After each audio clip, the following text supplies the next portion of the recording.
Me voilà de nouveau. Aujourd'hui, nous allons continuer de travailler sur les lettres, donc les lettres combinées pour les moyens et les lettres à pointe pour les grands. Et nous allons passer à l'étape suivante. Pour les élèves qui ont bien réussi à les modeler avec le papier d'aluminium. Si les enfants n'ont pas encore réussi, je vous conseille de travailler encore avec le papier d'aluminium et de faire cette activité-là plus tard quand ce sera bien réussi. Donc, pour la deuxième étape du travail sur les lettres, j'ai utilisé de la farine. Vous pouvez utiliser de la semoule, c'est un peu plus sympa à nettoyer pour les parents. On étale bien la matière qu'on a utilisée dans le fond de son assiette. Et nous allons, comme sur la plage dans le sable, dessiner les lettres dans la matière que nous avons utilisée. Là, l'important, c'est vraiment de travailler sur le geste. Donc, je vais commencer avec les lettres combinées, le B, le P, le U, le J, le D en capital et le S en capital pour les moyens. Et ensuite, je passerai aux lettres à pointe en cursive pour les grands. Les grands peuvent aussi s'entraîner à faire les lettres combinées. Ce n'est jamais un mal de continuer à s'entraîner. On va commencer avec le B. Pour le B, comme pour toutes les lettres capitales, je commence toujours par le haut. Je fais donc un trait vertical dans ma semoule ou ma farine. Ensuite, je reviens sur le haut de mon trait vertical et je vais faire la première partie de mon B, que j'appelais des bouclières, qui ne sont pas des boucles mais bien des demi-cercles.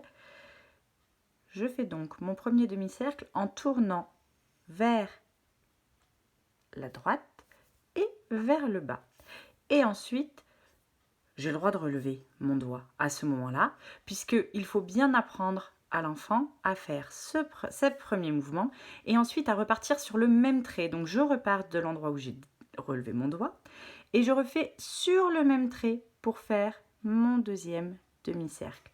Alors c'est là qu'on voit l'intérêt de la semoule plutôt que de la farine, ça évite de déplacer ces petits tas de matière. Voilà, donc là j'ai la première lettre, le B. Je vous remontre sans les explications. Et là, les enfants peuvent s'entraîner à donner les explications, eux, à voix haute.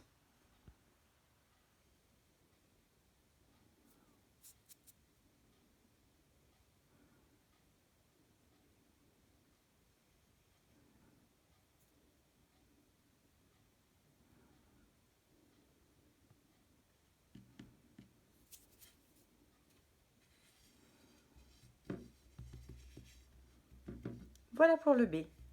Ensuite, pour le P, pareil, je commence toujours depuis le haut vers le bas. Je fais donc un trait vertical qui descend. Je reviens en haut de mon trait vertical et je fais mon demi-cercle pour arriver au milieu à peu près de mon trait vertical pour faire mon P. Voilà.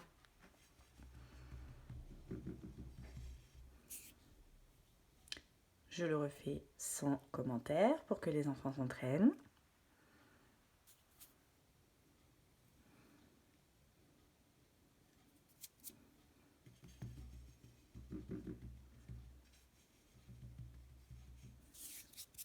Le U, je fais un trait vertical. Arrivé en bas, j'enroule vers la droite et je remonte en un trait vertical. Celui-ci, je le fais avec un mouvement descendant, j'enroule et je remonte.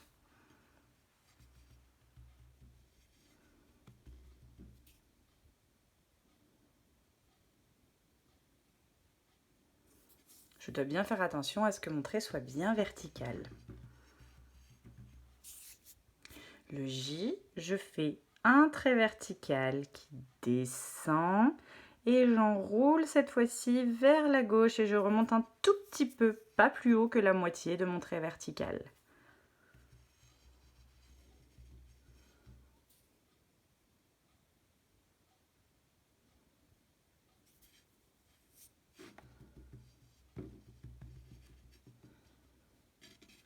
Le D, je fais un trait vertical qui descend. Je reviens me placer en haut de mon trait vertical. Et là, je fais un demi-cercle qui arrive jusqu'en bas de mon trait vertical.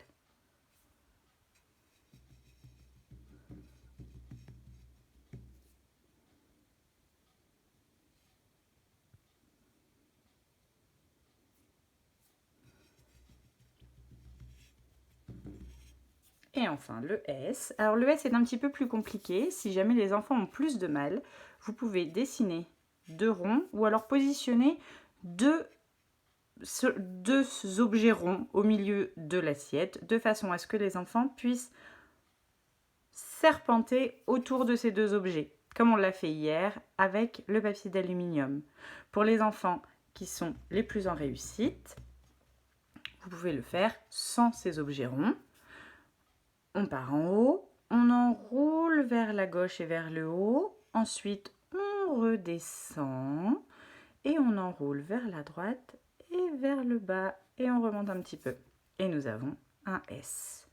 N'hésitez pas à mettre les inducteurs aussi longtemps que les enfants en ont besoin. Je vais arrêter ici cette vidéo et je ferai une deuxième vidéo pour les grands avec les lettres à pointe juste ensuite.